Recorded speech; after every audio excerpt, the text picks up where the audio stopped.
Bom dia para todos, sejam bem-vindos. A nossa aula de hoje vai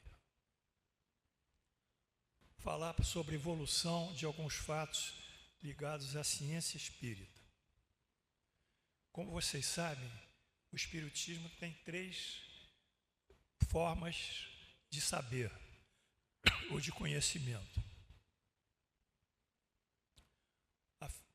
A ciência, que trata basicamente dos fenômenos mediúnicos, a ciência espírita. A filosofia, que através das suas indagações responde aos grandes problemas da existência do homem. E o aspecto moral da filosofia, o aspecto moral, o aspecto ético, que forma os pilares de uma religião. Mas o espiritismo, embora tenha esse aspecto religioso, ele não é uma religião em si, porque ela não tem nada a ver com religião. O espiritismo não tem corpo sacerdotal, não tem hierarquia clérica, não tem um centro de poder, não tem rituais, não tem liturgia, não tem sacramentos, enfim. O espiritismo, nesse momento, ele se atém à razão, trazida por Allan Kardec através dos espíritos superiores. A razão, a lógica. Então, qual é a religião do espiritismo? Não é uma religião. É algo que tem religião no sentido de transcender o mundo material, como as religiões fazem. A vida espiritual, a crença em Deus, a imortalidade da alma, um juízo divino. Esses aspectos que eu narro aqui, crença em Deus, mortalidade da alma, a vida futura, um juízo de valor, claro, ético, do bem, elas são comuns a todas as religiões. Não há religião que não pense em Deus. Não há religião que saiba de uma vida futura. Não há religião que tenha a condição de falar da imortalidade da alma. Não há religião que tenha um senso de justiça, que busca o bem e afasta o mal. São todas. Então, nós chamamos isso de espiritualidade. Essa espiritualidade, comum a todas as religiões, também se atém ao espiritismo. Mas nós não temos aqui nenhum sentido de comando. Tem que fazer isso, tem que fazer aquilo. Nós vamos fazer aquilo de acordo com a nossa razão, com o nosso bom senso. Vamos estudar. E os bons conselhos nós aceitamos, os maus nós rejeitamos. Por isso o espiritismo é liberal e transcende. Essa liberalidade dele não nos deixa a culpa. O pecado não é pecado no espiritismo. A ignorância da realidade divina, da justiça divina, mas não é pecado. Não há que salvar pelo sangue de Jesus. Não existe isso. Existe o sentido lógico de estudo que vai nos levar ao quê, né, Áureo? Vai nos levar ao conhecimento das leis divinas e praticá-las. Bem, mas como hoje nós vamos falar de um aspecto que se modifica, porque o aspecto filosófico pode ter algumas modificações. O aspecto moral, os princípios morais são cláusulas pétreas do espiritismo. Esses não vão se modificar nunca. E eles coincidem com os ensinamentos de Jesus. Os aspectos morais, os seus princípios morais do espiritismo são os princípios morais de Jesus. Esses são cláusula pétrea. A filosofia, sob as indagações, pode conceber novos fatos e novas respostas à existência humana. Pode, sim. Ela pode ser modificada. Mas o que é modificado de fato é a ciência espírita. Porque a ciência está sempre em progresso e evolução. Vocês estão me entendendo aqui? Quer dizer, houve uma revolução da física com Einstein, modificou os conceitos de Newton. Depois de Newton veio com Bohr, com a física quântica. Enfim, ela está sempre evoluindo. A física do século XXI não é a física do século XIX, do Allan Kardec. Bem, então hoje eu tomei a liberdade de incluir dentro da visão espírita algumas coisas que não foram tocadas pelo Allan Kardec. Ou se foram tocadas, foram muito superficiais. Tudo bem? Então, nós não somos Ah, mas você não está seguindo Allan Kardec. Bem, eu estou seguindo uma razão. A razão pode ser do Allan Kardec, como pode ser de todos nós. O que nos vale é a razão, a lógica e a verdade dos fatos. Então, nós vamos seguir hoje uma nova concepção sobre alguns aspectos da ciência espírita. Portanto, que Deus nos abençoe, nos inspire. O patrono dessa aula é Rabindranath Tagore, que é um grande poeta indiano, prêmio Nobel de 1913. Vamos então a essa aula e que Deus esteja conosco.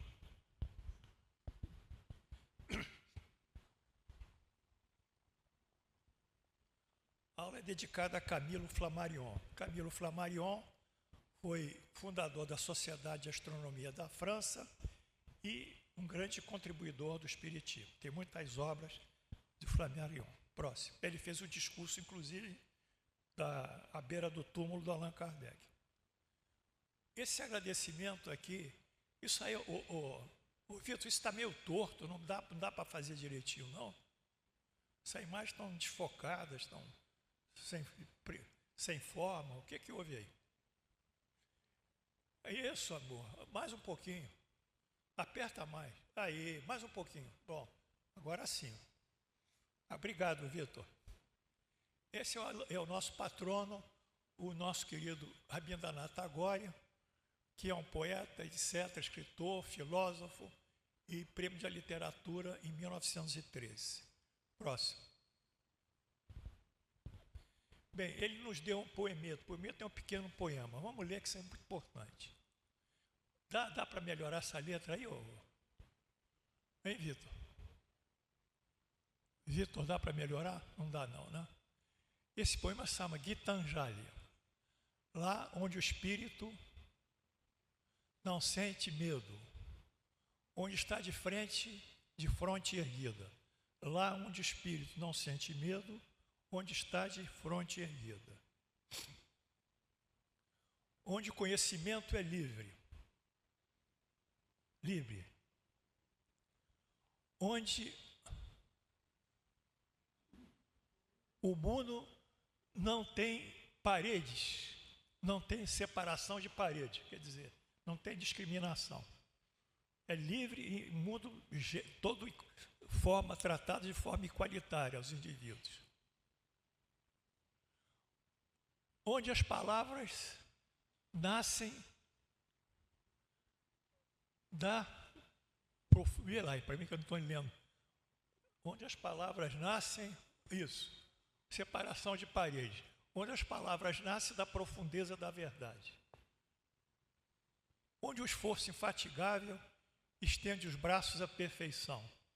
Nós buscamos sempre o belo, sempre o sentido da perfeição moral, da perfeição das artes, do belo, da harmonia moral do espírito.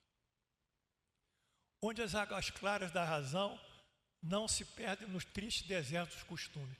Onde a nossa razão não vai se perder nas coisas habituais, que formam uma tradição, mas uma tradição que não está fundamentada na razão. Onde o espírito guiado por Ti maiúsculo, que é Deus, não cessa de avançar. Nós estamos avançando a cada dia. Expandindo-se sempre o pensamento e a ação, através das nossas ações e nossos pensamentos. Permite, meu Pai, que a minha pátria desperte nesse paraíso de liberdade. A pátria dele é a Índia, e quando ele escreveu, a Índia era uma colônia britânica, né? Sobre a coerção do colonialismo, né? Então eles lutavam pela independência da Índia. Senhor, eis a minha oração. Arranca do meu coração a raiz da avareza. Dá-me a força para suportar sem esforço minhas tristezas e alegrias. Dá-me a força para fazer frutificar o meu amor em benefício. Eu diria, dá-me força para frutificar o meu amor em caridade, que é mais claro. Dá-me força para jamais desprezar o pobre e não dobrar o joelho diante do poder insolente. Quer dizer, não se submeter às coisas erradas. Lutar. Dá-me força para levar meu espírito muito acima das futilidades cotidianas. Dá-me força para submeter com amor minha força à tua vontade. em um poema maravilhoso do nosso prêmio Nobel, Rabindranath Tagore. Próximo. Bem, então essa primeira parte tem um título: O caráter progressista da doutrina espírita. A ciência espírita avança. Então, nós vamos mostrar que a ciência espírita também avança, que ela não é uma pedra imutável. Pronto. Próximo. Então, nessa introdução, nós vamos buscar a justificativa do avanço da ciência espírita, porque eu estou defendendo uma tese e eu tenho que ter argumentos de defesa da tese. Um dos primeiros argumentos é justificar por que a ciência avança e o espiritismo não está selado em seus conhecimentos, ou lacrado em seus conhecimentos. Todo dia surgem novos conhecimentos. Lá em cima, a ciência em seu processo evolutivo, ou seja, em seu avanço geral, segue o progresso intelectual moral da sociedade. Quer dizer, a sociedade progride intelectualmente na pesquisa, na ciência propriamente dita, e, por um lado, pesquisa na moral, no sentido da ética, da responsabilidade pelo próximo. Então, a sociedade vai se modificando e a ciência vai aparecendo mais. A humanidade progride através dos indivíduos, que pouco a pouco se melhoram e se esclarecem. Então, quando estes se tornam a maioria, tomam a frente e arrastam os outros. Quer dizer, esse problema que ele fala é o problema da modificação aqui do mundo nosso. Vai aparecer um cometa e vai modificar toda a situação da Terra. Daqui a 10 anos, estamos vivendo um planeta de transição, uma opção de bobazeira. Porque Deus não age assim, com forma abrupta. Aí ele tem que esperar a evolução dos indivíduos, a melhoria deles. Então, à medida que a humanidade for melhorando, os indivíduos, vai formar uma maioria de indivíduos melhores. Esses indivíduos melhores vão modificar as leis, vão modificar a sociedade. Aí teremos uma sociedade que transitará de um planeta de prova e expiação para um planeta de regeneração. Mas a regeneração não é assim como dizem, vai ser em 2025. Eu fico muito aborrecido com isso. Em 1900 e pouco, disse que o Chico Xavier disse que em 2019, ou se nós, até 2019, se a Terra não se modificasse, depois de 2000 apareceriam seres extraterrestres que compeleriam a mudança, imporiam uma mudança. E o 2019 nada a ver. Data limite do Chico, ou data limite dos caras que dizem seguir o Chico. Cadê a data limite? Agora, não foi 2019, agora 2050 e vai assim. Mas isso é tudo contra a razão, porque o nosso progresso é gradual gradual e sistemático. Não há milagres. Há uma razão que impede cada um pelo seu próprio esforço, pelo seu livre-arbítrio. O espiritismo não tem milagres. O médico falou isso, o médico falou aquilo, não pode falar. Mas isso são leis espirituais que nós não conhecemos ainda. Um dia a gente vai conhecer essa lei espiritual e vamos derrogar o milagre. Porque a ciência, ela luta contra quem? Em aula, contra os milagres. Ela vai cortando tudo que é milagroso para colocar dentro do quê? Da universalidade do conhecimento, do patrimônio da humanidade. Não é isso? Então, continua. De tempos em tempos surgem entre os homens, entre eles, homens de gênio que dão impulso. Depois, homens dispondo de autoridade, como instrumentos de Deus, que em alguns anos fazem avançar vários séculos. Então, surgem homens. Surge quem? Por exemplo, Kepler e Galileu. Sai da teoria que a Terra orbitava, o mundo orbitava o universo em torno da Terra, para a Terra orbitar em torno do céu. Então, modificou. Passou da teoria geocêntrica, que seria a Terra, geoeterra, para a teoria heliocêntrica, que mudou, ficou toda a mudança do universo. Foi um problema seríssimo para a igreja, que a igreja o tronou. A monarquia, eu chamo o Papa de monarca. O Papa é uma monarquia, não sei se vocês sabem, né? É uma monarquia, né? Monarquia clerical. Então, mudou. Depois veio Einstein. Não, depois veio Darwin, com a teoria da evolução das espécies. O homem é uma evolução constante. Desde os seus primeiros hominídeos, desde um tipo de chimpanzé, que é antes de um chimpanzé, um primata que foi dando diversos ramos, chimpanzés, orangotangos, macacos de outra espécie, e nessa divisão dos primatas saiu um ramo que é o hominídeo e degerou o homem foi progredindo, desde o homem pré-histórico até o homem atual, que é o Homo sapiens. Mas isso foi um processo evolutivo. O homem não nasceu pronto e feito, como se estivesse já construindo casas, etc. Nada disso. Ele foi evoluindo, foi evoluindo. Então, essa colocação de Darwin foi muito bem feita. Ele guardou o seu livro, O Princípio das Espécies, guardou esse livro durante 15 anos numa gaveta, que ele tinha medo que a igreja anglicana pegasse ele. Queria modificar os princípios da igreja. Né? Depois veio Einstein com a teoria da relatividade, em que ele une matéria e energia. Né? São duas condições semelhantes, né? Matéria e energia. Bom, então são esses que de tempo em tempo vão modificando. Portanto, não há saltos, muito menos circunstâncias comumente advertiradas de milagre. Não há saltos, não há saltos, não há saltos. Não é por meio de prodígios que Deus quer conduzir os homens na sua bondade. Ele quer deixar-lhes o mérito de se convencerem pela razão. Essa é a pergunta 802 do Livro dos Espíritos. A resposta. Esse professor Kardec. Ele quer deixar-lhes o mérito de se convencerem pela razão. Vocês estão me compreendendo? Estão me assistindo? Porque na escala animal nós somos os seres que têm razão, têm um raciocínio, concebemos o futuro, né? Concebemos um ser superior a Deus. Os animais não têm raciocínio, têm instintos.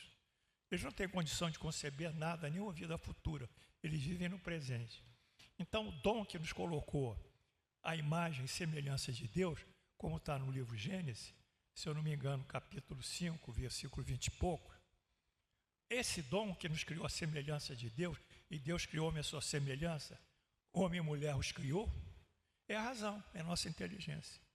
Nós temos algo que diferencia de todos, que é uma herança divina, que é a capacidade de racionar, de usar a inteligência, de usar o nosso juízo de valor. Portanto, o que nós temos de sagrado aqui? Convencer pela razão. Por isso que eu digo sempre para os alunos, não acreditem nessas coisas, que baixou o Espírito, falou aquilo, falou aquilo outro. O Espírito só pode falar o que está baseado numa razão e nos fatos. Baixou, deu uma medida de psicografia. Dá medida, psicografa, pode psicografar. Eu quero ver se tem lógica, se tem razão. Então nós temos que combater esse misticismo que que cresce muitas vezes no meio dos espíritos. A mulher é média de psicofonia, dá mensagem de fulano de tal que desencarnou. Aí foram verificar o quê, né, Lucinha? Foram verificar que ela entrava no Facebook da menina que pediu o conselho, verificou lá uns fatos no Facebook, que tinha um cachorro com aquele nome, que tinha um carro com aquele nome, que gostava de fazer isso e aquilo, veio aqui, não foi aqui, em outro lugar, deu a mensagem dizendo esses troços todos, esses fatos todos, e a pessoa ficou surpresa. Mas ela pesquisava. Hoje nós temos os médios que pesquisam a vida dos consulentes pelo Facebook. É isso que acontece também. Quer dizer, está prejudicando aquela pessoa, está atrasando a vida dela. Né? Então nós temos que usar a nossa razão. E finalmente o botânico sueco Linneu diz: natura non facie saltus. Linneu foi o primeiro que classificou as espécies botânicas. Natura não facie saltos. A natureza não dá saltos, esqueçam. Não há saltos. A evolução progressiva e sofrida. Próximo. Pergunta 628. Por que a verdade não foi posta ao alcance de todo mundo? Quer dizer, por que os espíritos que são superiores não colocaram esses fatos para todo mundo saber? Uma boa pergunta. É preciso que cada coisa venha ao seu tempo. A verdade é como a luz, é necessário habituar-se a ela. Pouco a pouco, do contrário, ela cega. Tem muitas coisas que a humanidade não está preparada para saber. Ela vai se confundir, vai ficar num estado de ansiedade, num estado de inquietude, num estado de descontrole psicológico. Então as coisas têm que ser graduais. Por exemplo, por que Jesus nos disse tantos fatos que o Espiritismo está trazendo? Se o Espiritismo diz que tem identificação com a doutrina do Cristo. Por quê? Porque a humanidade não está preparada para essas coisas. Então, as informações, a ciência, o conhecimento tem que ser gradualizado de acordo com o quê? Com o quê? Com a evolução daquela sociedade. Porque, por exemplo, se eu chegasse para um aborígene australiano, lá na Austrália, tem aborígene, e eu, no século XIX, século XVIII, e passasse lá um foguete, dizendo, isso aqui é um foguete dirigido por homem. Não, não pode ser dirigido por homem, isso é pelo espírito tal, pela divindade tal. Então, não vão entender isso. Então, a evolução, ela acontece em paralelo com a evolução psicológica, intelectual e moral da sociedade. Às vezes aparece uma luz, como a gente viu aqui em Darwin e Einstein, que é um gênio, para impulsionar mais. Mas na base tudo vai gradualizado. Não há milagres no espiritismo. A descoberta progressiva das verdades eternas. É preciso que cada coisa venha ao seu tempo, né? Cada coisa ao seu tempo. Pergunta 801.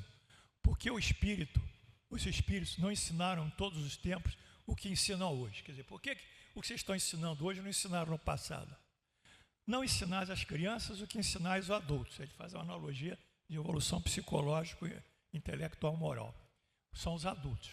E não dais ao recém-nascido um alimento que ele não possa digerir. Cada coisa ao seu tempo. Vocês entenderam bem isso? Isso é importante. Eu quero que essas coisas acabem com a sociedade. Há uma desigualdade social imensa no Brasil. Nós temos que tomar medida. Vocês não vão tomar medida. Porque essa desigualdade social só vai ser afastada quando as lideranças políticas tiverem essa visão comunitária. Coisa que não existe hoje. Existe o exercício do poder. A política é um exercício do poder, sem a contrapartida do exercício ao benefício social. Mas como vai ser isso? À medida que chegarem novos espíritos mais esclarecidos, mais lúcidos, e eles gradualmente, então, pela sua lucidez e pelo seu esclarecimento, irão modificando o panorama social. Não há milagres. Não há milagres. Próximo. Bom, como eu estou dizendo que há uma temporalidade em relação aos fatos, que esses fatos são gradualizados, e eles gradualizam e produzem efeitos na sociedade, eu te peguei uma parábola de Jesus sobre isso e um texto do Eclesiastes. Tudo bem? Qual é o seu nome? Roberto? Seja bem-vindo, querido. Aqui é a sua casa, hein? Aqui é a sua casa, hein? Bom, esse aqui é de Jesus. Vamos lá. A separação do joio do trigo. Quando é que devem as coisas serem feitas? Quando é que se deve agir? O reino dos céus é semelhante a um homem que semeou boa semente no seu campo. Mas quando os homens dormiram, veio o inimigo dele, semeou o joio no meio do trigo e retirou-se. E quando a erva cresceu e produziu fruto, apareceu também o joio. Então, vindo os servos do dono da casa, lhe disseram: Senhor, não semeaste no teu campo? De onde vem, pois, o joio? Ele, porém, lhe respondeu: o inimigo fez isso. Mas os servos lhe perguntaram. Próximo. Queres que arranquemos o joio? O joio está enrolado no trigo, né? O trigo cresce assim, o joio é igual uma corda, né? Vai se enrolando nele, né? Aí os servos, muito ansiosos, inquietos, foram lá. Querem que arranquemos o joio? Disse o Senhor. Não, replicou ele. Para que eu separar o joio, não arranqueis também com ele o trigo. Deixe-os crescer juntos, até a colheita. E no tempo da colheita, direi aos ceifeiros: ajuntai primeiro o joio, atai-o em feixes para ser queimado, mas o trigo recolhei no meu celeiro. Então, havia um tempo para tomar essa medida.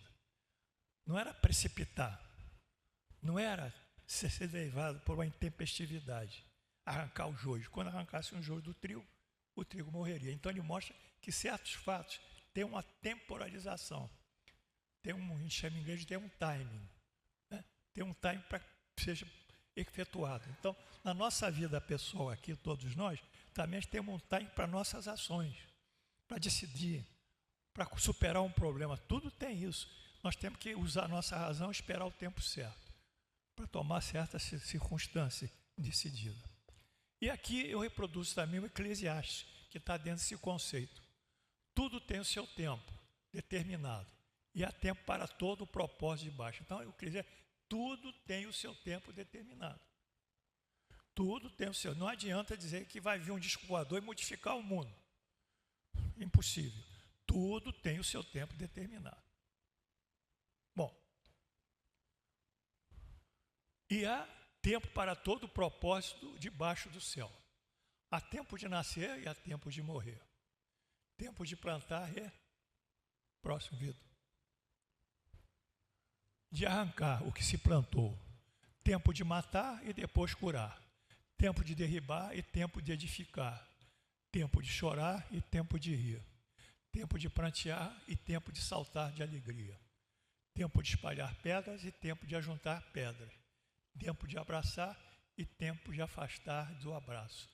Tempo de buscar e tempo de perder. Próximo. Tempo de guardar e tempo de deitar fora. Tempo de rasgar e tempo de coser. Tempo de estar calado e de falar. Isso é muito importante. Tem hora que a gente tem que ficar calado. E tem hora que a gente fala. Se a gente ficar inseguro, fica calado. Espera. Reflita. Se não tiver que falar, não fala nada. Tempo de amar e tempo de aborrecer. Tempo de guerra e tempo de paz. Então, essas primeiras... Vamos passar para o próximo. Essas primeiras partes que estou vendo, eu estou mostrando que a ciência ela vai evoluindo de acordo com os textos que eu estou mostrando, cuja base aí pode ser assentada nessa parábola do semeador, não é? Do joio e do trigo, separação, e também nesse texto aqui do Eclesiastes. Nós temos que ter tempo. E a ciência ela vai buscando os fatos. Interessante que a pesquisa é uma tentativa de erro, sabia? O pesquisador erra uma vez, erra duas vezes, erra três vezes. Quem faz academia aí, medicina academia, sabe disso, na pesquisa de bancada, lá na academia, faculdade. Então, erra, é uma tentativa. Depois da quinta tentativa, ele acerta. Mas não é a primeira tentativa, são muitas.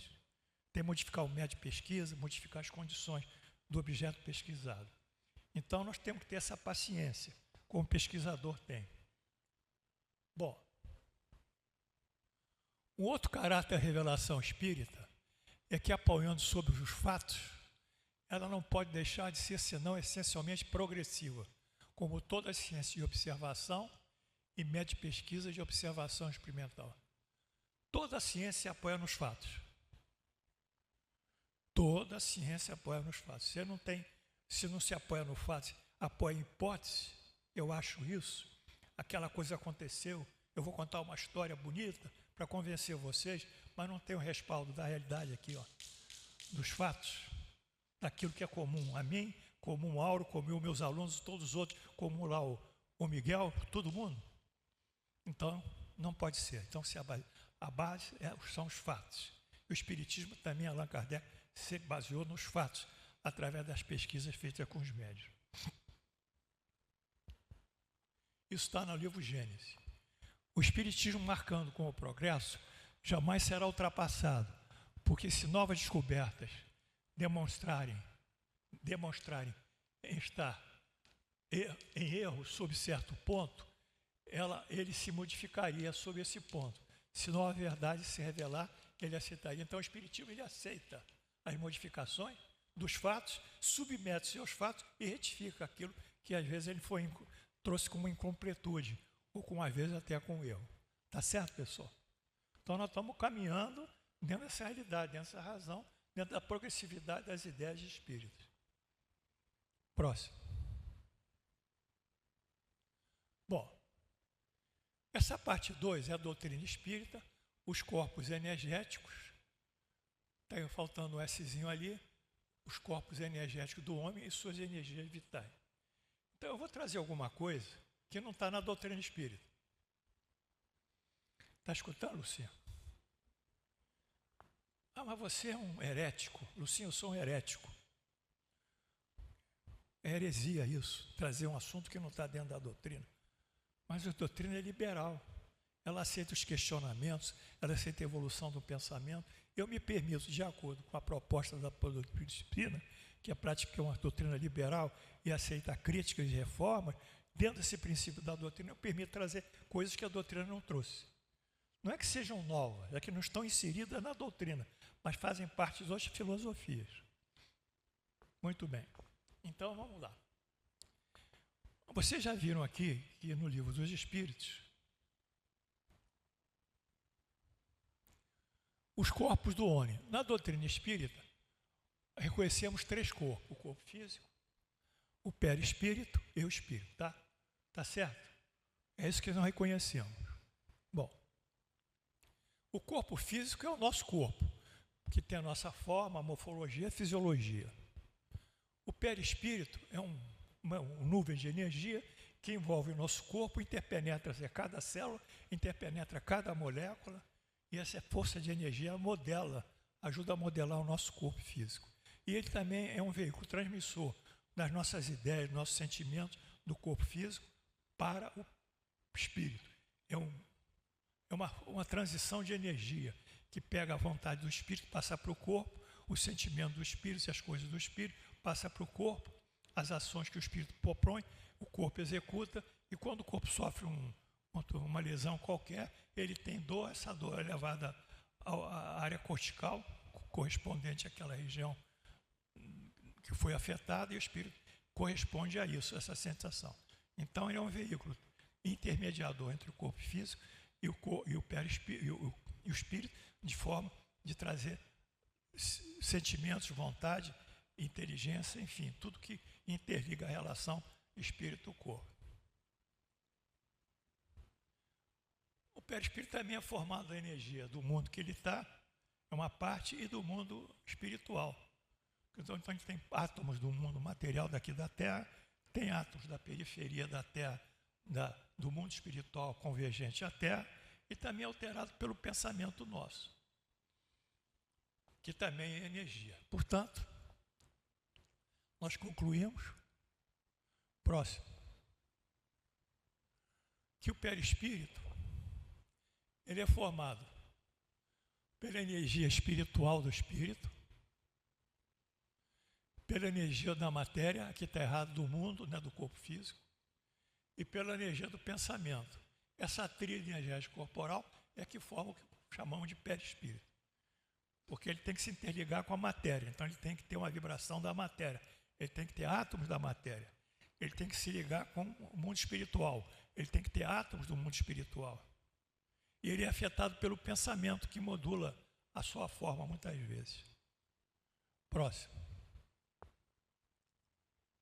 Bom, então nós classicamente definimos a concepção espírita sobre o corpo, que é essa tríade, corpo que nós temos. Corpo físico, perispírito e espírito. Vamos avançar sobre essa tríade e vamos descobrir novos corpos.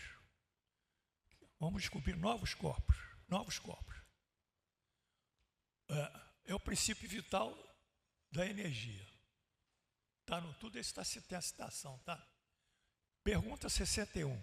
Qual é a causa da animalização da matéria? A animalização, eu diria, é a energia do homem. A matéria ela vai se tornar um ser vivo.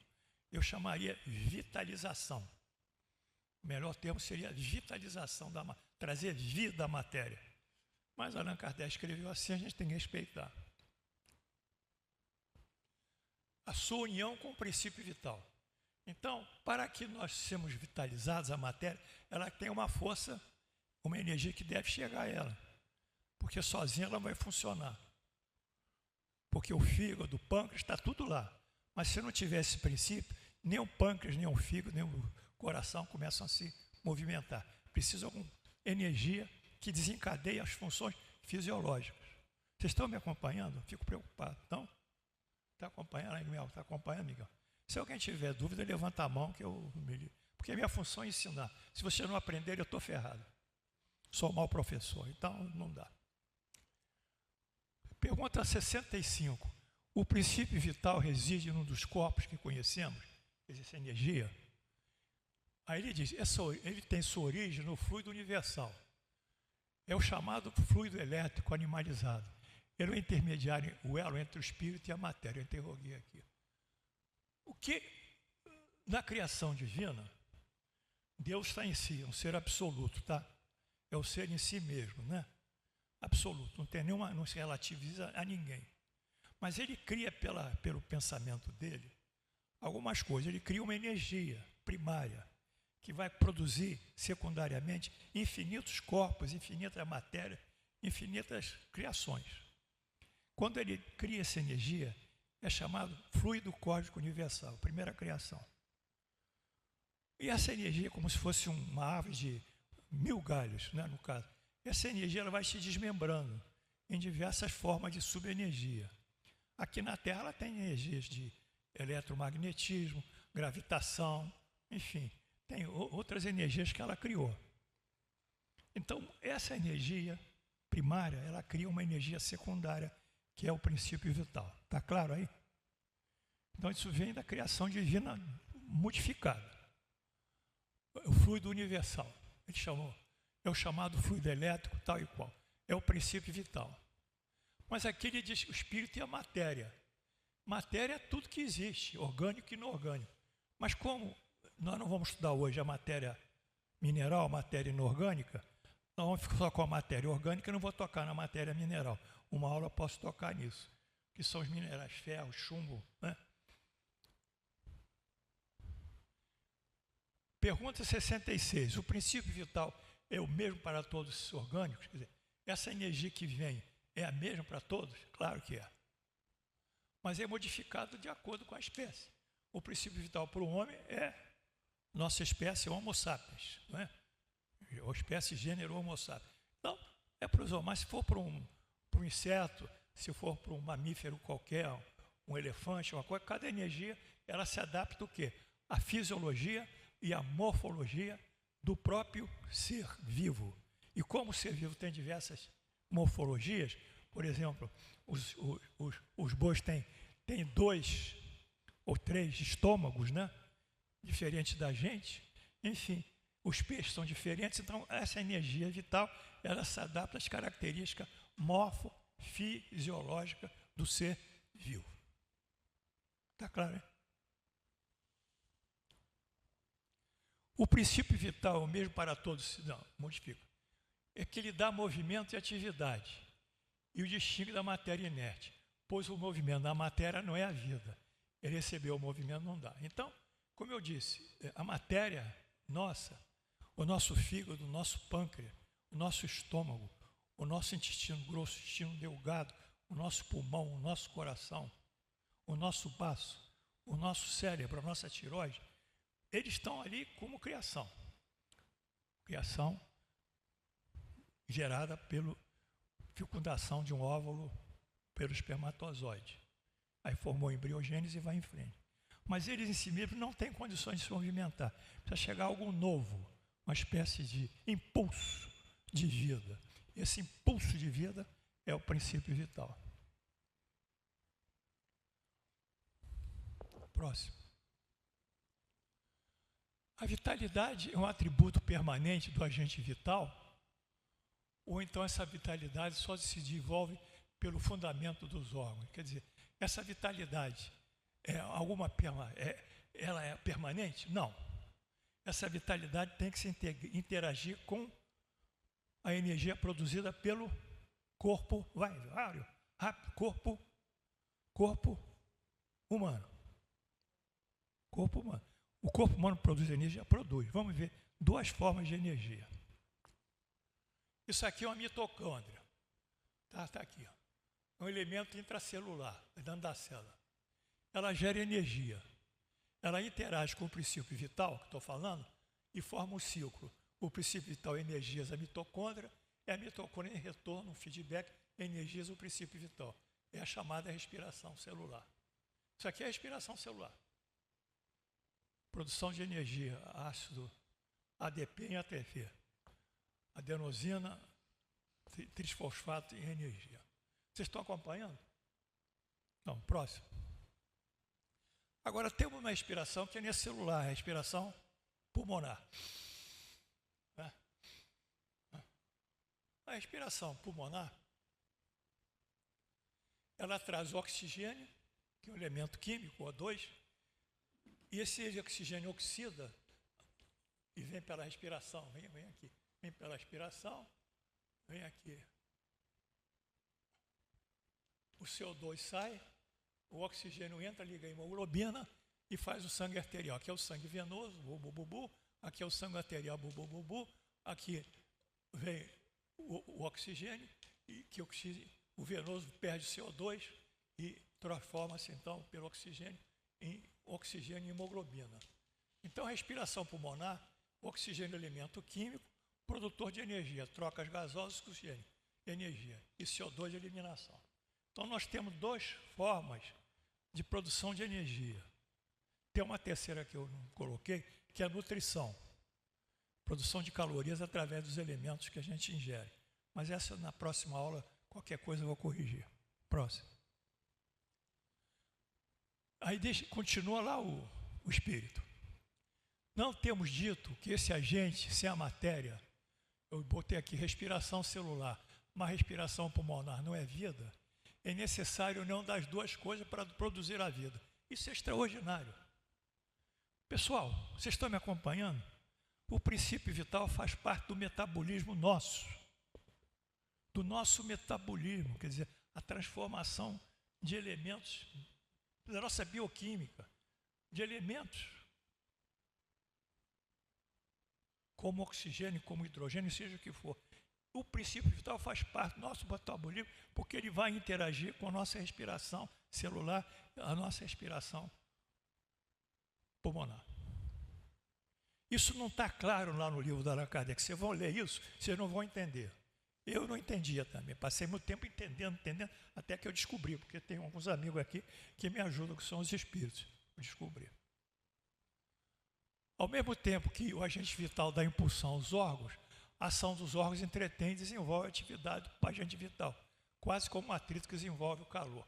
Eles são dois, um produz o outro produz ele.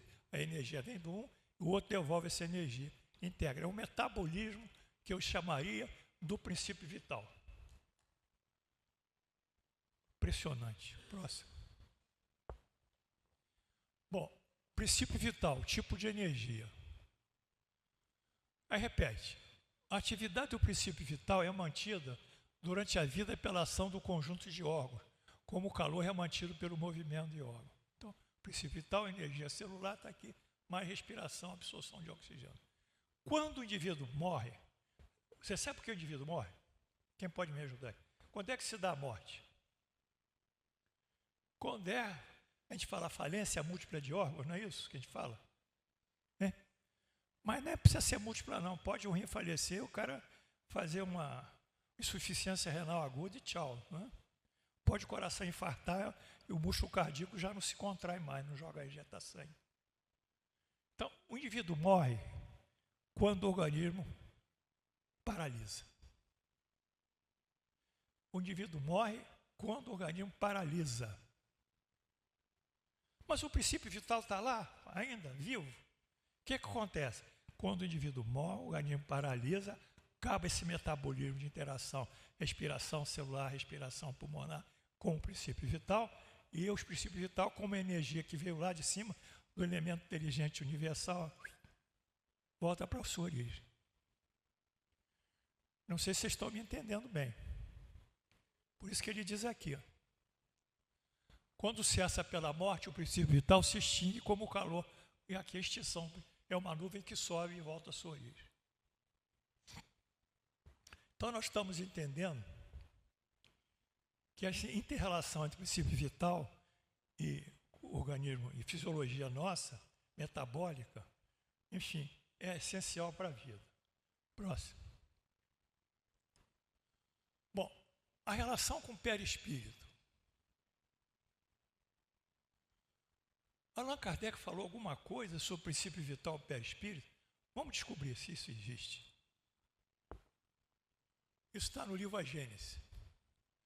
Quando o espírito deve encarnar num corpo humano em via de formação, eu acho que é livro dos espíritos, um laço fluídico, leia-se energia, que nada mais é senão a expansão do perispírito. Quando o espírito deve encarnar, logo que o espírito, que o embrião, formou-se a fecundação do óvulo com o espermatozoide e gera o quê? Gera o embrião.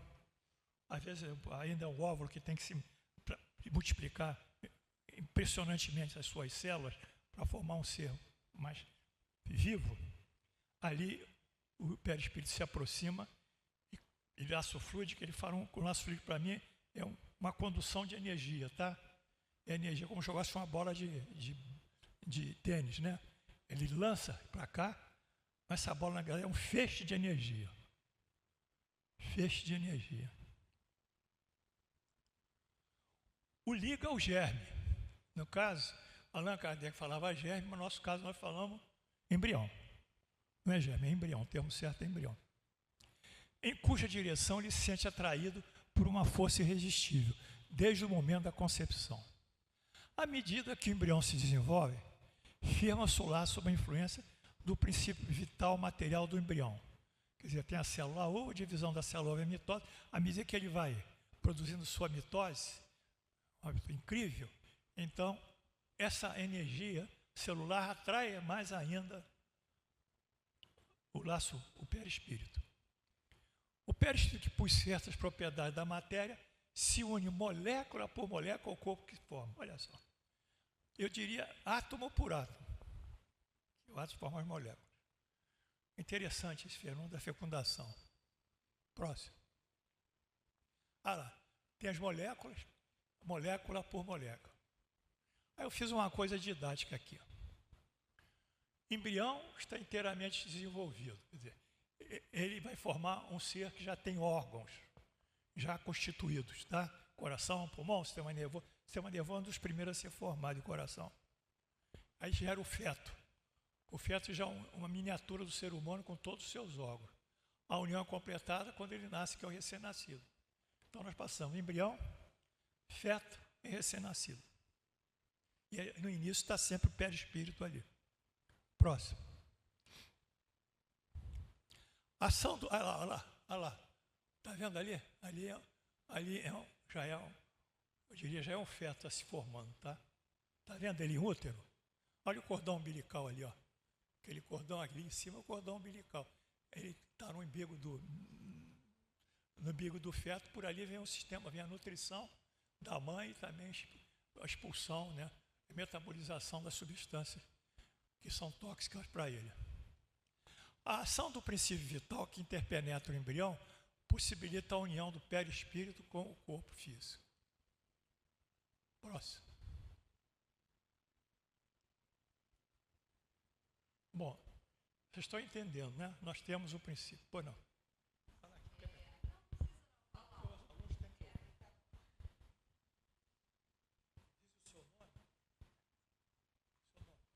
Adriana. Então, o que eu gostaria de saber é o seguinte, se eu entendi direito. O princípio vital, ele vai vir do perispírito para o corpo do embrião. O princípio vital, ele vai ser passado do perispírito para o corpo físico, vai se ligando, ele vem do perispírito, correto? É isso?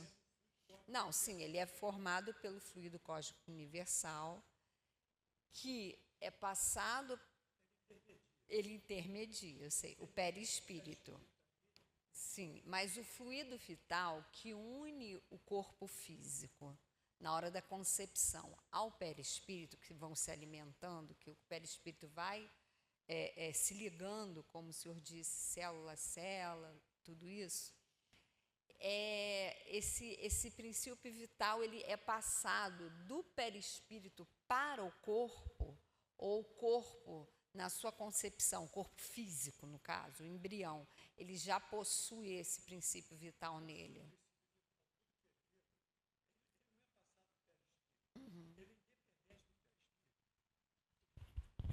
Adriana, ele não é passado para o perispírito. Ele é independente do perispírito. O perispírito está aqui, vem uma outra energia, sobe aqui, essa energia fica topograficamente situada entre o corpo físico e o perispírito. Isso contribui, contradiz inclusive a concepção da tríade espírita, que é corpo, perispírito e espírito. Contradiz já, porque tem um outro corpo, outra forma de energia, que é o princípio vital. Ele vai ter que vitalizar. O próprio feto, já na hora da criação, ele diz que é só o perispírito, mas eu tenho que aperfeiçoá-la. Não é só o perispírito, vem também o fluido vital. Não é possível, porque o perispírito não vitaliza. A função do perispírito é outra, é dar forma ao organismo.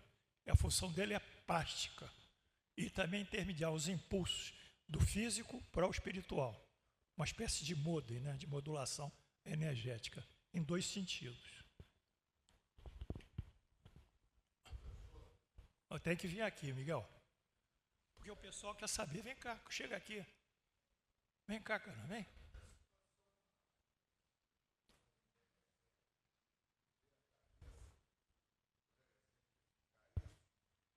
Fala, olha para a câmera.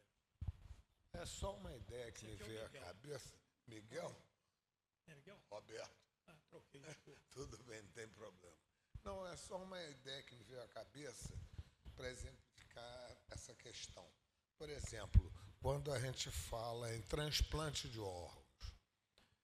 Transplante de órgãos nada mais é que a retirada do órgão de uma pessoa ou animal e transferido para outro.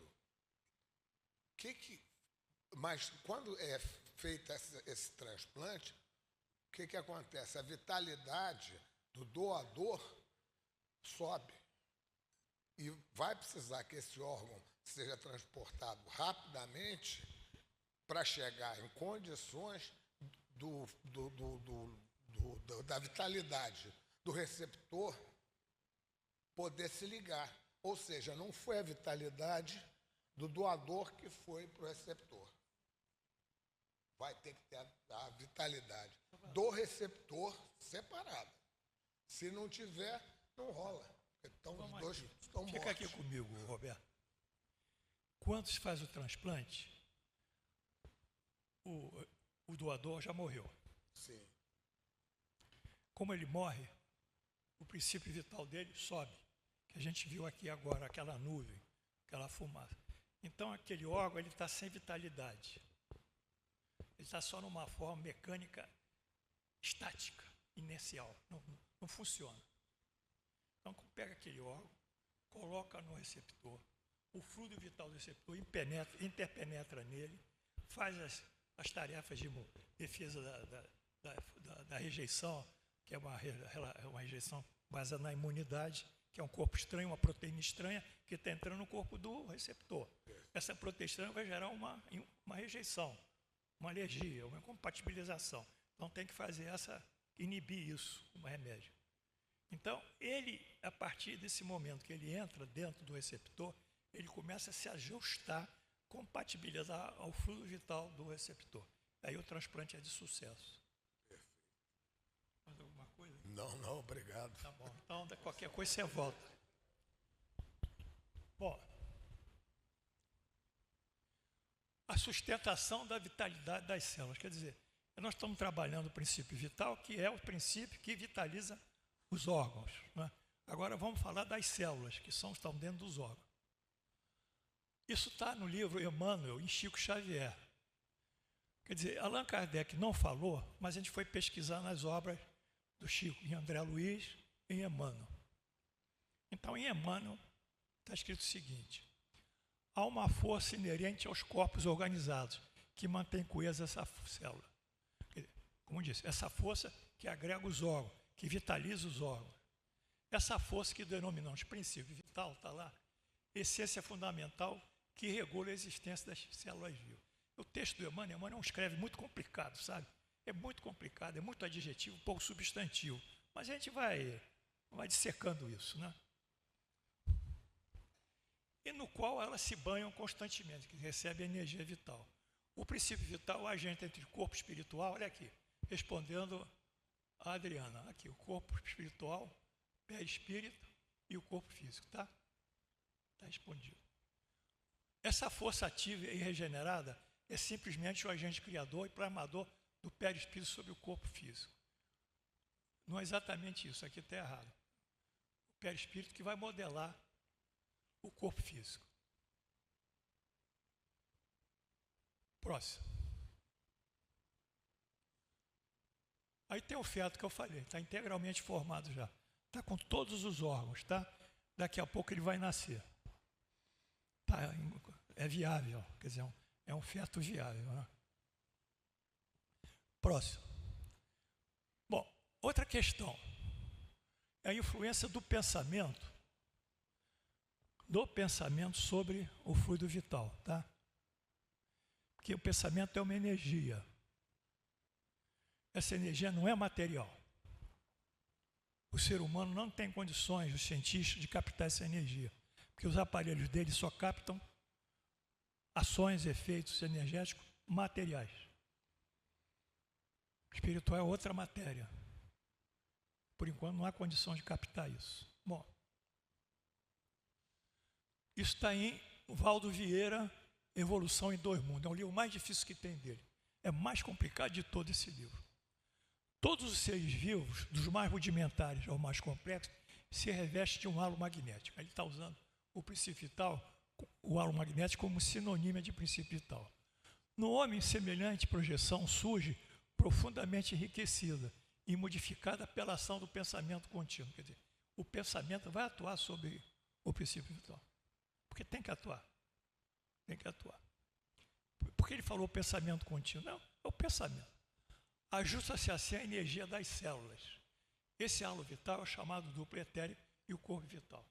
Então, nós chegamos aqui a entender que o princípio vital, ele vai formar também uma organização energética, que vai interpenetrar todas as células e vai dar formação do organismo também. Chama-se duplo etérico. Duplo. Por que ele é duplo? Porque ele é igualzinho o ser humano. É uma imagem do camarada em pé, a mulher em pé. Ele tem a imagem exatamente da mulher em pé, permeando todo o corpo. Por isso que é duplo. E é formado de éter, quer dizer, éter é alguma coisa mais sutil. Então tem mais um corpo aí, a gente tem que entender. Próximo. Continua. Esse aqui é domínio de mediunidade, ainda André Luiz. Com o auxílio do supervisor, o médico foi convenientemente esterilizado. Quer dizer, esterilizado é a saída do corpo. No caso, é o duplo etérico do corpo. E chama-se desdobramento por um. Allan Kardec usa o termo emancipação. A princípio, seu perispírito ou corpo astral estava revestido de vapor vital, que assegurava o equilíbrio entre a alma e o corpo físico.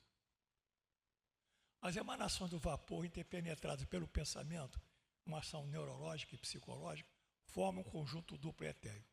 Daí não poder se afastar do corpo físico. Então isso é complicado, eu sei que é complicado, mas eu tenho que falar. Se não entender, depois alguém me pergunta, tá? Mas eu tenho um novo corpo. Esse novo corpo é formado pelo fluido vital, que é submetido à ação do pensamento do indivíduo. E ele tem a forma do próprio corpo físico. Mas é uma energia, é uma nuvem de energia. A energia não tem local, ela está sempre oscilando assim. Ó. É uma nuvem. Olha o céu, olha para o céu azul, vê aquela nuvem, pensa que aquela nuvem é uma energia que tem a forma de nuvem. Né? É uma nuvem de energia. Isso é muito pouco. A física hoje já sabe disso. As nuvens de energia, né? As coisas estão mudando, não é o elétron que está se movimentando sozinho em torno do átomo, né? Como se fosse a Terra em torno do Sol. Ali é uma nuvem de energia. E o elétron está nessa nuvem de energia. É incrível isso. Posso? Bom, fazer a síntese.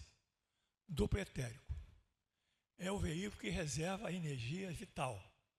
A energia assimilada do fluido vital é distribuída pelo corpo humano, tá certo?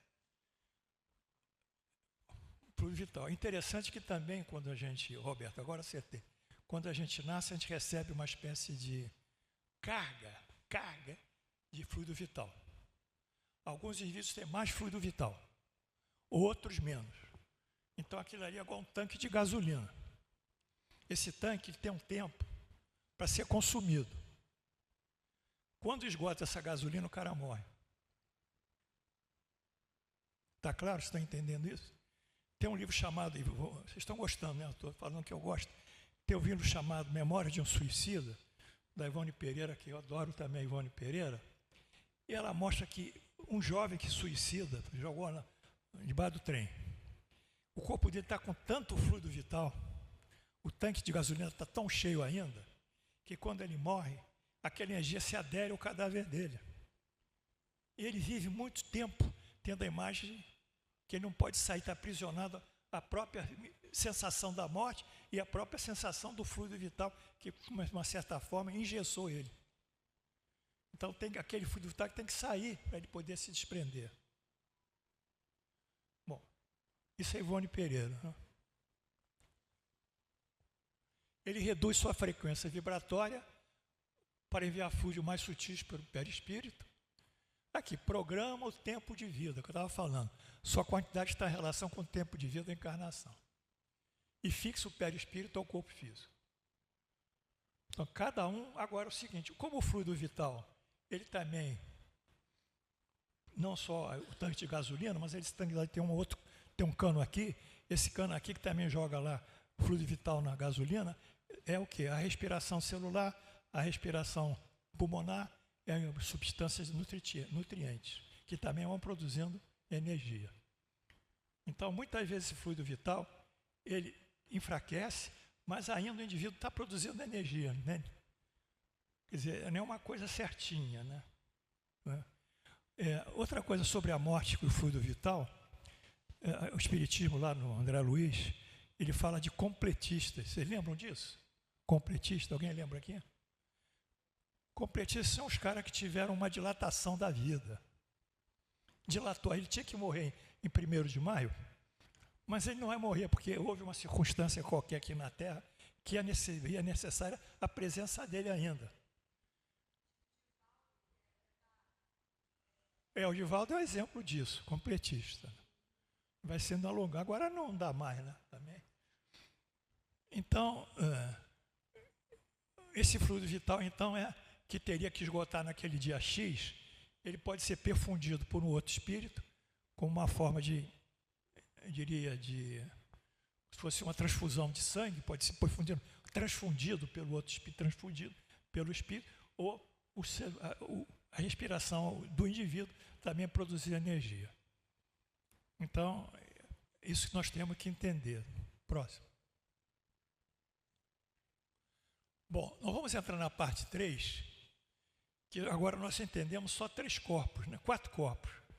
Espírito, corpo físico, perispírito e espírito. Agora estamos com 4, estamos com duplo etérico. 4. Mas na filosofia hinduísta, que, sei lá, 5.000 anos antes de Cristo, tem os livros sagrados, os Vedas, né, que são o livro sagrado dele, esse estudo de corpos já era feito, bem antes do Allan Kardec. Vamos ver então os corpos.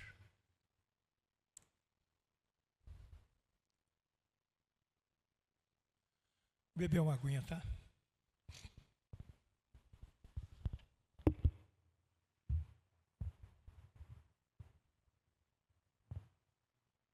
Dá para cansar o corpo, sabe? A gente vai levando.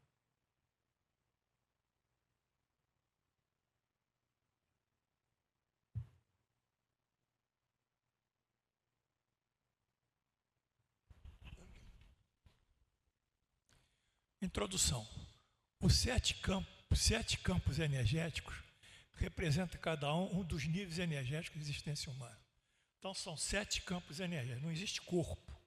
Corpo é uma coisa limitada, tá? O meu corpo é limitado pelo meu aspecto físico. Mas a energia não tem corpo. Ela irradia, ela entra, sai, ela flutua. Esse termo corpo é um termo didático, mas não representa a verdade. O termo certo é campo energético. Tem que modificar alguns conceitos. Os 7 corpos, ou 7 campos energéticos, aí sim, representam cada um dos níveis energéticos da existência humana. São chamados corpos ou energias sutis, por não serem perceptíveis sem percepção humana. Não é visualizado, não pode ser visualizado. Não se pode visualizar isso. Só o vidente que visualiza. A teosofia está cheia de videntes que visualizaram isso, e como o Leo de Bitter, a Hannah Besson, enfim. enfim, mas não pode ser visualizado por comuns, porque a frequência da onda dele não é captada pela nossa visão. As energias de cada campo interpenetram-se como um ano. Essa energia física roda aqui, a energia duplo etérico roda aqui, a energia perispírito dupla aqui. Isso vai transitando, mandando impulso, voltando, entrando, saindo. Aqui é um campo energético. Está vendo? Esse campo energético ele está mais fixo aqui no centro, onde a energia é maior. E aqui vai saindo, vai dilatando. Todos são interligados e afetam uns aos outros. Aí é dinâmica. Eu adoro isso. Adoro isso. Sabe por quê? Quando eu fiz a minha formação de psiquiatra, depois de fazer psicanálise, eu estudei psicodinâmica, era a movimentação no nosso pensamento, sabia? A psiquiatria só dava uma descrição dessa movimentação. Mas a psicanálise deu a origem dessa movimentação. Então nós temos que ter uma concepção sempre dinâmica das coisas e não estáticas. Por isso que a dinâmica é uma coisa que progride, né? E aí vem a interligação e afeta uns outros essa energia desses corpos. Próximo. Aqui o modelo de onda, está vendo? Aí a energia eletromagnética, são duas ondas. A onda elétrica, que eu acho que é de baixo, a amarela, e a onda azul, que é a onda eletromagnética. Aí é um tipo de onda.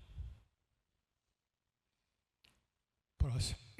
Isso é didático, isso não dá para fazer. Então, nós vamos estudar agora os 7 corpos que constituem a base da filosofia hinduísta, que foi depois, eu diria, captado, reproduzido pela teosofia. Espera aí, volta lá. Isso. Aqui, você me acompanha. Corpo físico, corpo etérico, corpo astral, é o perispírito. Mental inferior, vou explicar depois. Mental superior, búdico e átmico. Então aqui, corpo físico, corpo etérico, corpo mental. Aqui causal é mental inferior e causal é mental superior. Corpo búdico e corpo átmico. Aqui, são 7 corpos. Próximo. Bom, o que é o campo energético? Físico, o nosso corpo. Nós produzimos energia através de quê? Na membrana das células, tem a célula, sabe aquela coisa que tem? Ela tem uma membraninha, então a energia tem que passar de fora para dentro, dentro para fora. E ali produz uma energia positiva, me lembro, acho que positiva era dentro ou fora, não me lembro, e negativa era fora. Então a energia celular, membrana celular. O batimento das contrações cardíacas. Espera aí, agora não dá para, estou concentrado. Deixa eu terminar.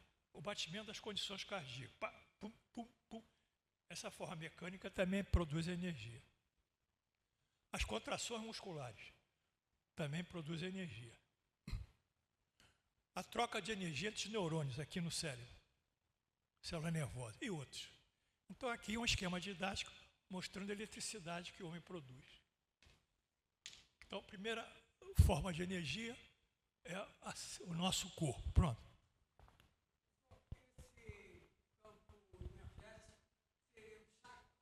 Não, isso vai lá para frente. Eu não toquei no chakras. Eu vou dar uma aula sobre isso. Eu não toquei porque não era... ia deixar a pessoa confusa, entende? Eu tive que simplificar. Sim. Mas isso aí são 7 corpos. Depois eu te explico. Isso. Vamos para outra. Obrigado. Próximo. Agora vamos falar do duplo etérico, que é o segundo corpo energético, o campo energético. Qual é o formato dele? Esse duplo etéreo reproduz exatamente o corpo físico. É constituído de matéria e energia. É menos densa e mais sutil. Então, o duplo etérico é a reprodução do corpo físico.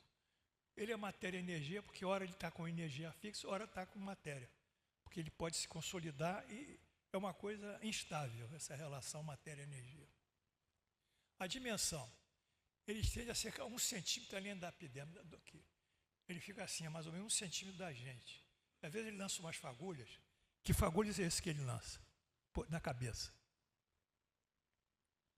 Aí, Roberto, que fagulha que o duplo etéreo lança na cabeça? Aura. Aura. Ele lança umas fagulhas. Periferia. Ele é circunda o corpo físico. É uma espécie de vapor tal. É o que eu chamei aura etérica. Está ali. Mas a função básica do vital, como eu disse, é distribuir energia cósmica, o fluido vital, para o corpo físico através dos chakras. Está vendo? Está aqui, ó. A aura está aqui, está vendo? Hein, Aura? Não foi isso que ele perguntou? Que se interligam com os plexos nervosos. A estudo do chakra é uma coisa que eu posso fazer em outra aula. Sendo que esse fluido vital, na filosofia hindu, é chamado de prana. Prana, o fluido vital. Intermedia a energia do perispírito para o corpo físico, do corpo físico para o perispírito. Então, o duplo etérico está ligado, por um lado, ao perispírito e outro lado ao corpo físico. Próximo. Aqui tem uma imagem do duplo etérico, ali. É uma nuvem que está circundando o espírito, né? O corpo físico. E aqui tem uma relação interessante do duplo etérico com o perispírito e o corpo físico. Bom, o nosso áureo avançou um pouquinho. Aqui são chakras. Um dia nós vamos estudar. São 7 chakras. Que é a coluna vertebral. Então, esses chakras, eles se comunicam com chakras do corpo duplo etérico, perispírito, duplo etérico com chakra do perispírito e duplo etérico com chakra do corpo físico.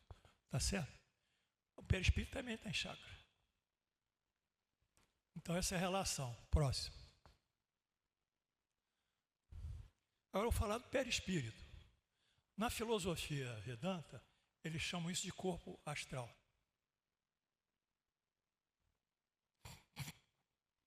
Mas nós chamamos perispírito.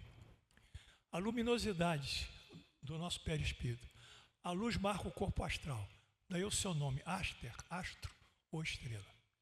Lembra a tinta fluorescente encontrada nas placas de trânsito, que brilham após receber a luz. Então, muitas vezes o perispírito emana a luz. Corpo, variação. O corpo astral está em constante movimentação com a espécie de embrião. Cada sentimento apresenta sua própria cor. A gente pensa, e o perispírito, como é uma cor energia, ele varia. Vocês estão me acompanhando?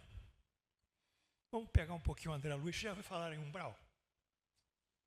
Umbral. Umbralino.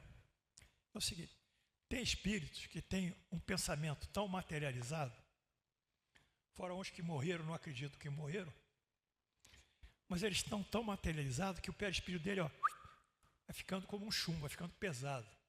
Pesado, pesado, pesado. E se aproxima quase da matéria. Esses aí, que tem um perispírito tão pesado, estão lá numa região pesada, que é a umbral. Eles não estão ali só porque fizeram coisas erradas. Eles estão ali porque eles são como pessoas densas, espíritos que têm que ficar naquela região, como os espíritos menos pesados sobem como um balão para outras regiões superiores. Então, a psicofísica do espírito psicológico, ou psicoespírito espiritual, física, psicoespírito física, ela leva o espírito a ficar naquela região umbralina. Para ele sair da região umbralina, ele tem que mudar o pensamento dele. E aí vai tornar o perispírito dele menos pesado. Por outro lado, espíritos mais avançados são como aves. O seu perispírito é tão tênue que ele sobe, depois de desencarnar. Então, na vida, nada é por acaso. E tudo tem uma explicação, porque nada é por acaso, tudo tem uma razão. As dimensões, o corpo astral não difere do corpo físico, encontra-se circundado por um ovoide colorido de energia. Veículo pelo qual sente-se os desejos e emoções, isso lá na filosofia Vedanta, né? Aqui a gente pode questionar alguma coisa. Sua propriedade principal é a faculdade de sentir. Né? Próximo. Aqui tem o perispírito. Aqui tem o corpo espiritual, que é o perispírito, melhor. Aqui o duplo etérico e aqui o corpo físico. Aqui, corpo físico, etérico, perispírito, etérico, corpo físico. E aqui são outros corpos que depois vão ver, o corpo mental. Próximo. Bem, a gente vai falar de um corpo que é um corpo muito importante para nós. É um corpo, uma energia que emana do nosso pensamento. Essa energia ela pode ficar localizada através de uma determinada região pela densidade dela, no caso a frequência vibratória, né? Frequência vibratória. Por exemplo, o ultrassom tem uma frequência vibratória, não tem? Forninho de ultrassom? Não tem. Ninguém vê aquilo, mas ele bota um alimento lá ali, aquece, né? Porque a vibração dele bate nas células, uma célula vai batendo na outra, pelo atrito ela gera o calor. Como a gente roda, pega uma roda, passa assim, e gera calor, passa em cima de um objeto. Então são coisas de energia. Vocês têm que conceber o mundo como uma coisa dinâmica e energética. E não fixarem o pensamento só numa coisa. Esse mental inferior são os pensamentos concretos. Por exemplo, eu vejo um objeto, eu imagino um objeto. Tudo que eu percebo no dia a dia, essa percepção, quando é integrada no cérebro, chama-se cognição. Cognição. Então o cérebro está cheio dessas percepções. Tudo que eu desejo concretamente está nesse mental inferior. Esse mental inferior, estamos falando aqui da filosofia Vedanta, ele também rege as operações intelectuais nossas.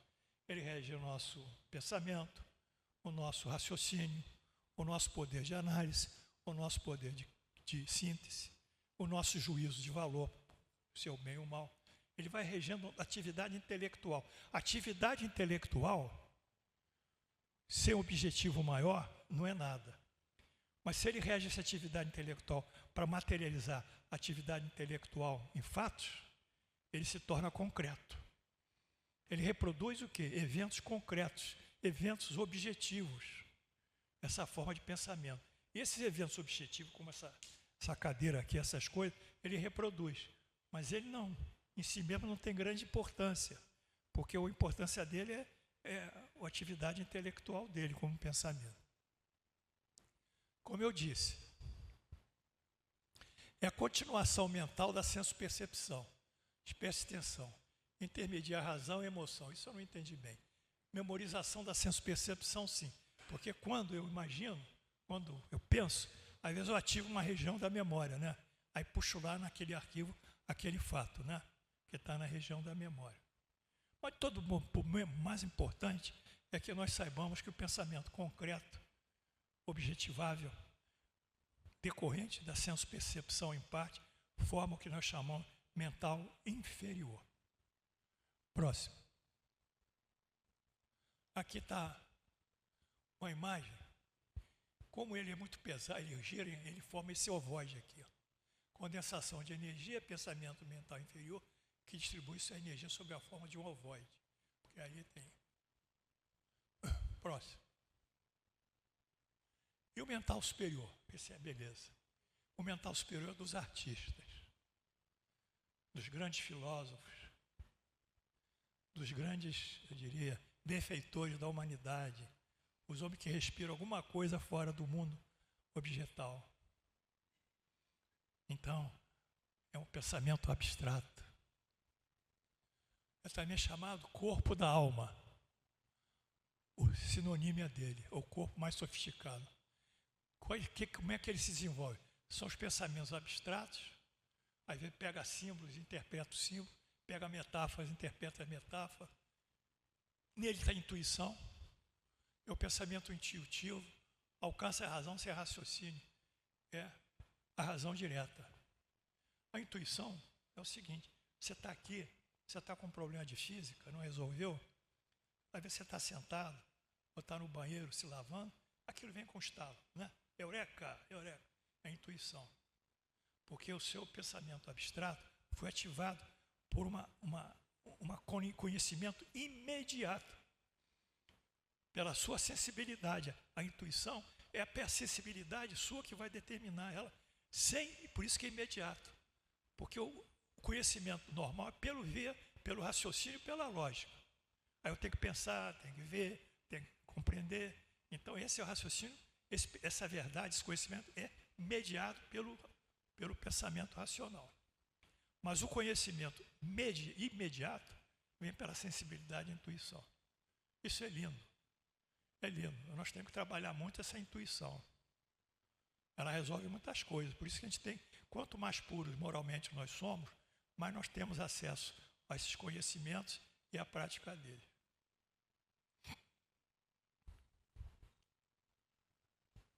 Criação, intuição, pensamento intuitivo, alcance da razão sem raciocínio, ideação direta.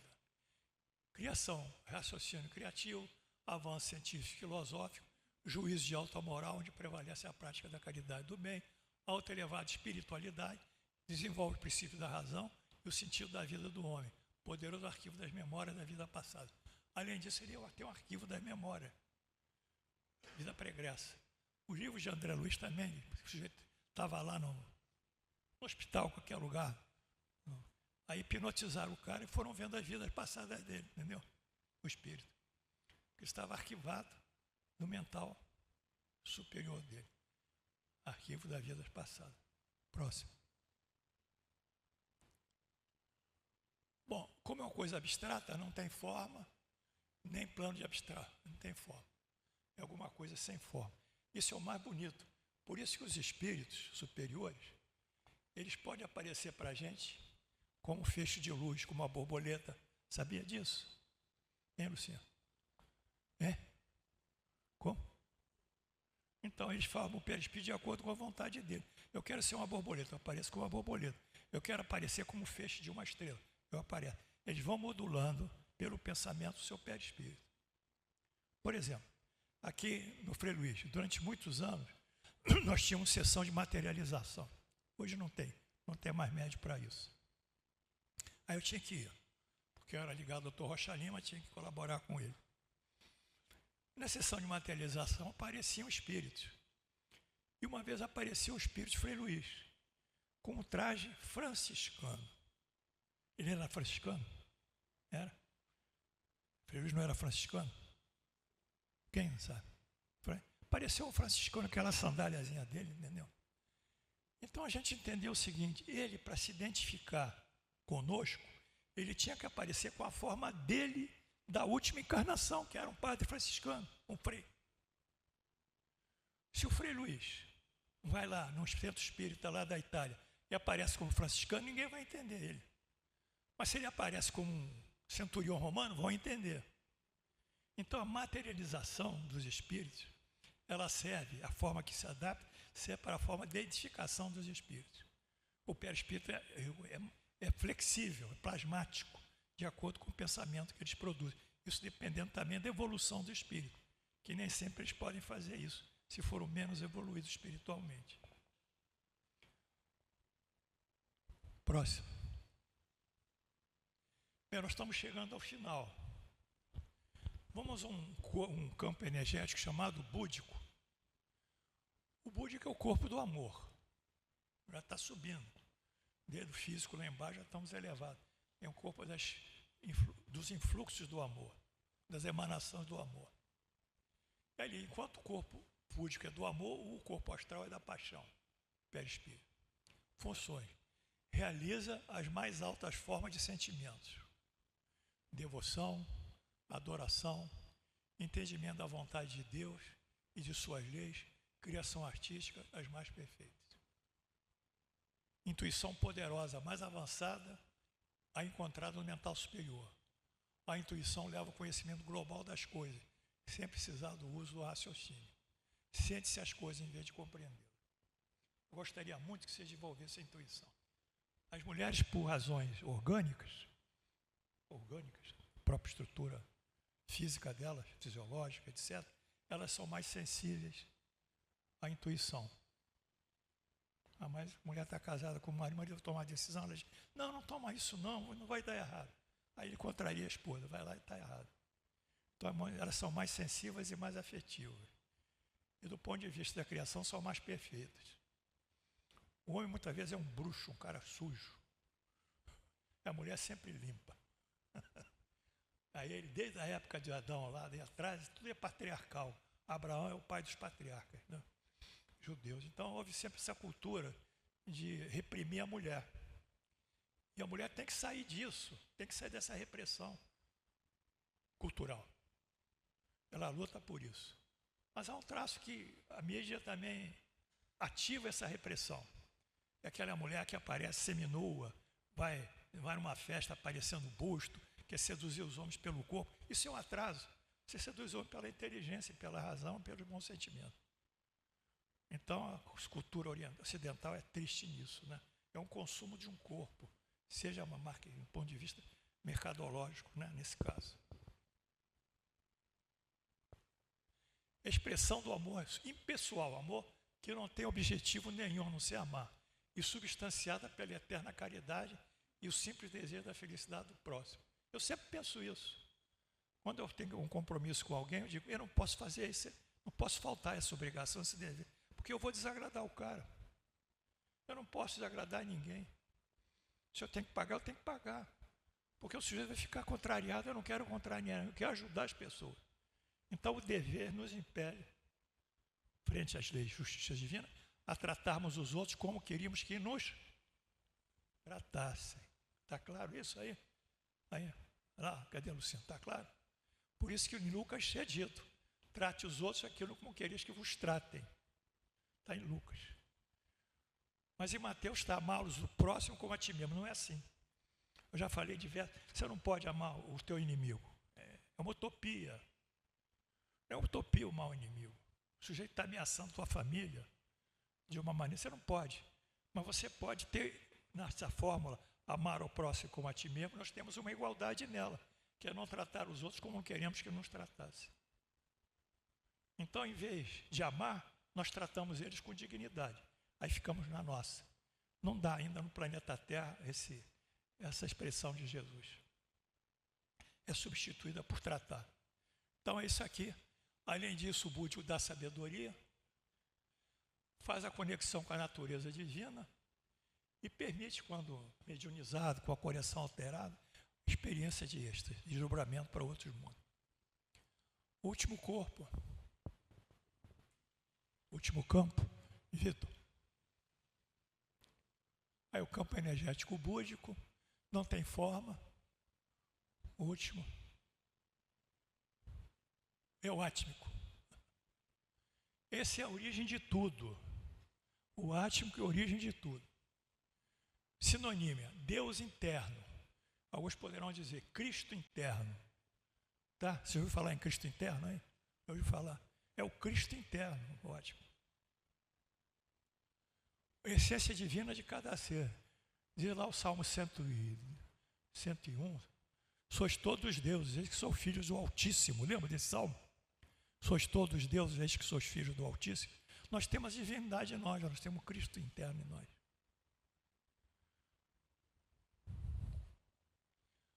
É um ponto de luz.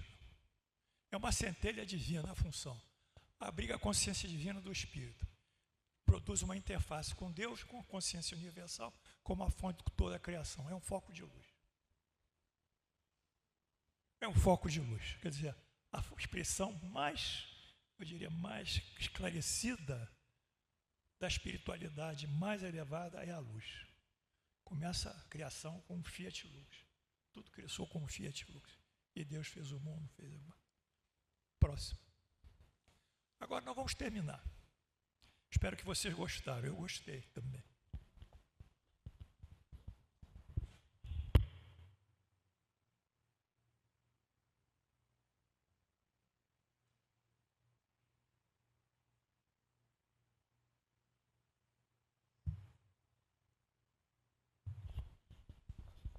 Eis aí a correspondência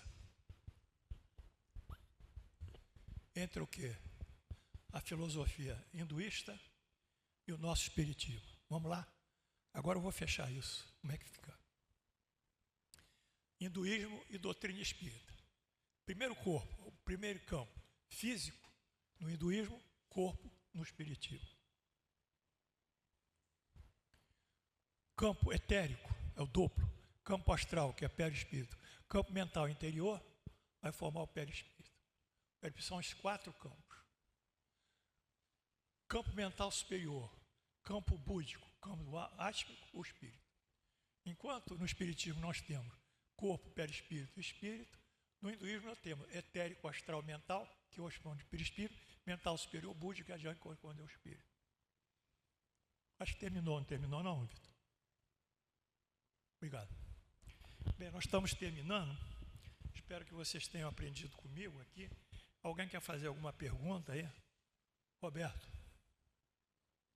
Não quer voltar aqui não? Adriana, não quer voltar aqui não?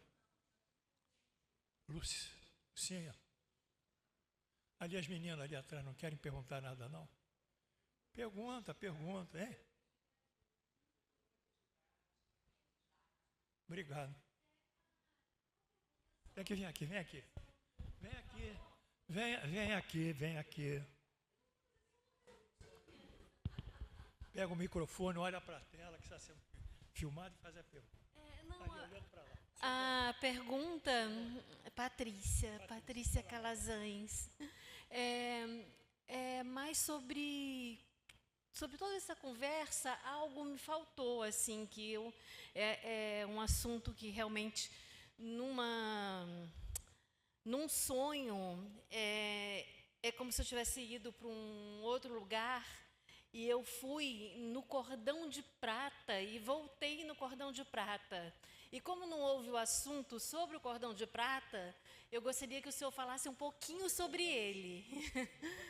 Que cordão é esse que você viu? Onde é que estava ligado a quem? O cordão de prata, ele através dele que vem a vida, né, a vitalidade. Quando ele se rompe, acontece a morte. A mim.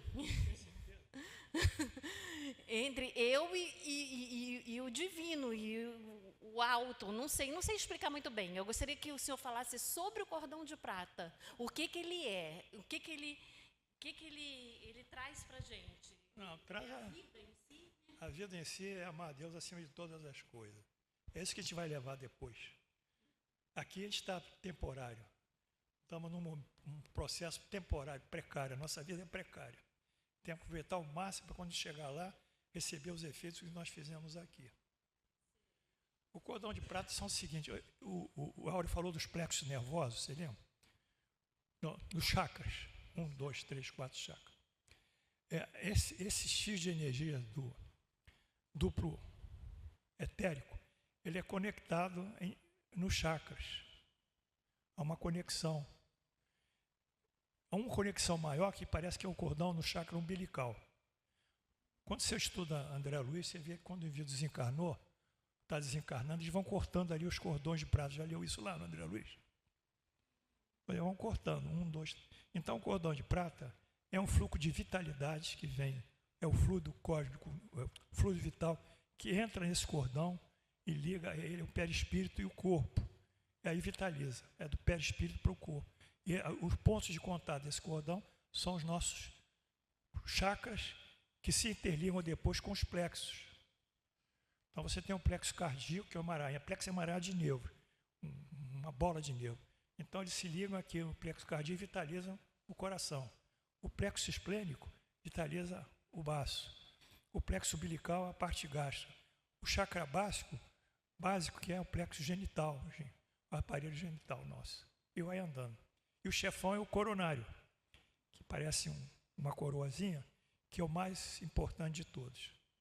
Mas isso é uma outra aula que eu espero ter entendido. Bom, não, tem que vir aqui que eu não escuto bem. Eu não escuto bem. Tem que vir aqui, sabe por quê? Porque os alunos querem que você responda. Fala ali, olha lá para... Eu sei que você vai falar sobre chakra, então olha para lá. o termo átmico significaria átomo.